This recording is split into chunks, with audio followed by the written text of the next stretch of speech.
Welcome to the Deep Dive. We are jumping straight into the Q3 2025 earnings call for InterDigital. That's ticker IDCC. Right, the patent licensing powerhouse. And if you follow this space, you know it's often about long cycles, licensing, litigation. Exactly. But this quarter, well, it felt different. They delivered on really both fronts, massive execution and a clearer strategic path forward. It really was an impressive call. The results came out pre-market October 30th. And they didn't just meet expectations, did they? No, they blew past them. We're talking record recurring revenue, strategic moves into AI, next-gen wireless, firing on all cylinders, really. Okay, let's hit that snapshot first because the numbers are pretty eye-popping, a huge beat across the board, right? Driven by actually getting deals done. Absolutely. Let's start with the bottom line. Non-GAAP EPS came in at $2.55. And the consensus was way lower, like $1.79. Yeah, $1.79. So it just completely crushed that. Speaks volumes about cost control, revenue recognition, everything falling into place. And a top line. Revenue. Yeah, revenue was $164.7 million. That's up a solid 28% year over year. And importantly, it beat the high end of their own updated guidance. Which they'd already raised mid-quarter, I think. That's right. But the number everyone watches, the one that shows stability, is that recurring piece. The ARR, annualized recurring revenue. Exactly. That's the bedrock, the money coming in from existing multi-year deals. It hit an all-time high, nearly $588 million. Wow. And the growth there. 49% year-over-year growth. That's huge. It's not just steady growth. It feels like an inflection point. Their licensing efforts are really scaling globally now. And that ARR number, it really highlights the financial model of this business. The leverage is just incredible when it works. It's the core feature, isn't it? Look at adjusted EBITDA, $104.9 million. Okay. That's a 62% jump year over year. And it translates to a stunning 64% margin for the quarter. 64% margin. Think about it. When you're licensing IP, once the R&D is done, your cost of goods is minimal. So that extra revenue, it flows straight through. Tremendous operating leverage. And that flows through to cash, right? Free cash flow looked really strong. Extremely strong. $381 million just for the quarter. That brings the year-to-date total up to $425 million. When you're generating cash like that, it signals management's pretty confident. It does. And they showed it. They raised the quarterly dividend 17%, up to $0.70 a share. Okay, significant bump. And they kept buying back stock pretty aggressively. Over $130 million returned to shareholders so far this year. It's a clear signal. We've got cash, and right now, giving it back or shrinking the share count is a good use for it. All right, let's dig into how they got that revenue beat. The big driver this quarter seems to be locking down a huge smartphone player. That was the key, yeah. The successful conclusion of the Samsung smartphone arbitration. That was the big one they were waiting on. And they put a number on it. They did. Management confirmed the deal's worth over $1 billion, spread over 8 years. Okay, so that's foundational. Secures a big chunk of the market through, the early 2030s? Exactly. Takes a major piece off the board, lets them focus resources elsewhere. And it wasn't just Samsung. They're pushing hard to sign up basically everyone. Right. 4 new license agreements just in Q3, including Honor, which is, a top 10 Chinese vendor, a key win there. So where does that put them in terms of market coverage now? That gets them to 8 out of the top 10 smartphone vendors globally. If you think about the total market size, that means roughly 85% of the entire smartphone market is now under license with IDCC. 85%. That's nearing saturation? Pretty much. Smartphone ARR all alone hit $491 million. They're knocking on the door of their $500 million midterm goal just from that segment. Huge revenue visibility. Okay, so 85% is locked down. But what about the other 15%, the holdouts?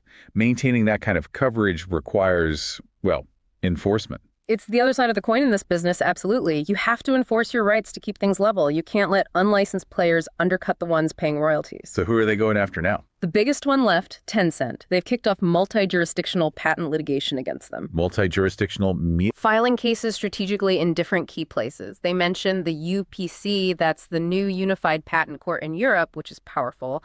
Also India, also Brazil. Spreading the pressure. Exactly. It's a coordinated global campaign. Expensive, sure, but it's how you protect the value of the whole portfolio. It's what eventually brought Samsung to the table. Okay, so the smartphone engine is firing, ARR is high, enforcement is active.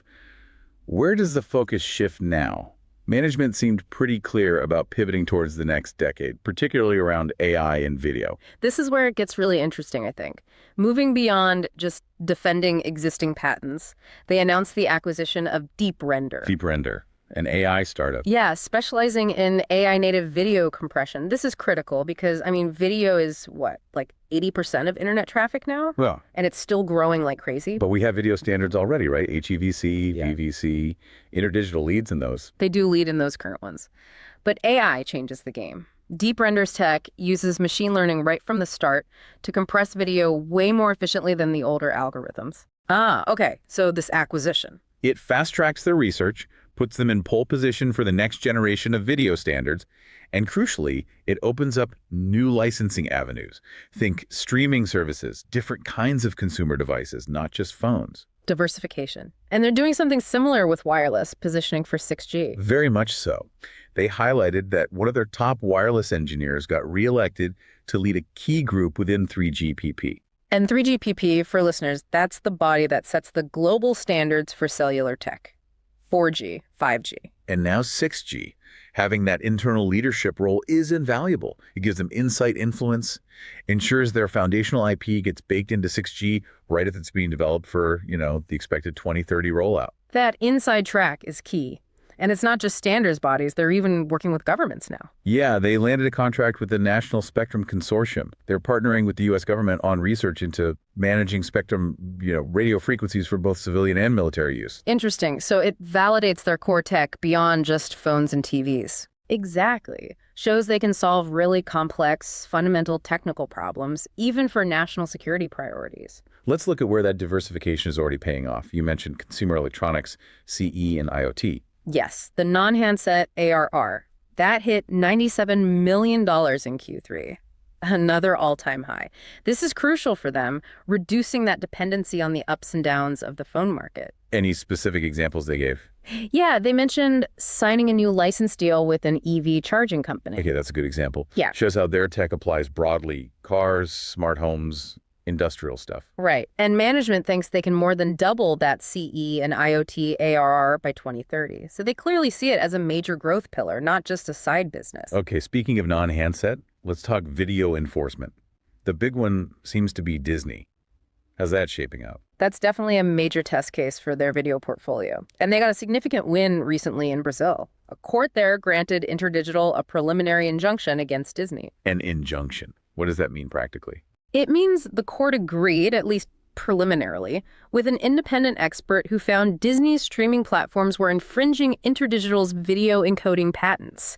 An injunction often forces the issue more than just demanding money because it can restrict using the tech. So it pressures them towards a settlement. Potentially, yes. It certainly validates InterDigital's claim that their video tech is fundamental to streaming. And they're not stopping with Brazil. No, management was clear this is just one step in a broader campaign. They listed multiple patent cases lined up for trial between now and mid-2026. Germany, the UPC, again, the US, they're clearly committed legally and financially to enforcing these video rights globally. All right, shifting gears slightly to the investor perspective. They put out some very strong guidance for the full year 2025 based on the deals they already have. Extremely bullish guidance. They expect revenue just from existing contracts to land somewhere between $820 million and $824 million. And profitability. Also very strong. Non-GAAP EPS guidance is between $14.57 and $14.83. That's a huge number, suggesting really high profits just based on what's already signed. Anything new they sign next year is pure upside to that. Okay, but here's the puzzle. The market reaction was weird, right? Yeah, that's the big analytical challenge here. The stock jumped, over 7% when the news hit? Which makes sense after a beat and raise like that. Well, then the next day, it cratered. Dropped almost 9%. Erased the whole game on heavy volume. What gives? It suggests the market is really wrestling with two things. You've got the certainty of that huge recurring revenue stream, the $588 million ARR, rock solid. Right. But then you've got the uncertainty and the cost of all this litigation. Was Samsung already baked in? How much risk is there in these big fights with Tencent, with Disney? How lumpy will future revenue be? It's a classic risk-reward tension playing out. So this volatility, does it change the long-term story you laid out? I don't think it changes the story, but it highlights the transition.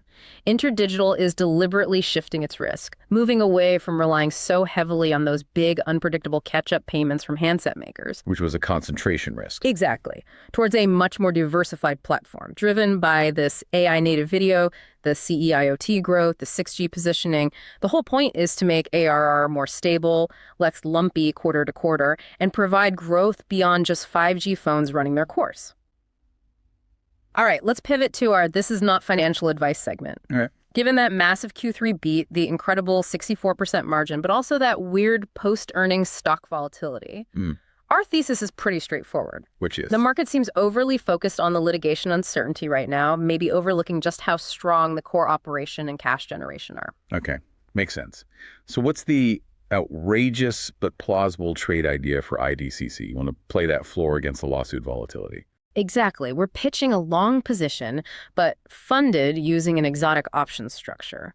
Basically, get long the stock, but also create a synthetic call option that's a bet on winning some of these legal battles. Okay, walk us through that simply. Options can get complex fast.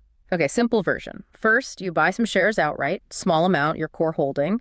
Then you pair it with this synthetic structure. You sell a put option that's way out of the money, expiring maybe 3 months out. Selling a put means you're okay buying more stock if it drops below that price. Right, and you take the cash you get from selling that put and immediately use it to buy a call option that's slightly out of the money, but further out in time, say 6 to 9 months. Got it. So the premium from the short-term put pays for the longer-term call, using the floor to fund the lottery ticket, essentially. That's the idea. The thesis is that strong recurring revenue, those high margins, the buybacks, they create a pretty solid floor under the stock, which limits your risk on selling that put. Meanwhile, all those patent trials scheduled against Disney, Tencent through mid-2026, those are your catalysts, your potential upside.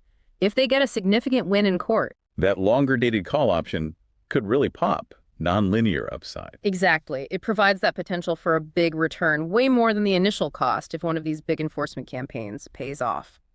All right, that wraps up our deep dive into InterDigital's Q3 2025 earnings.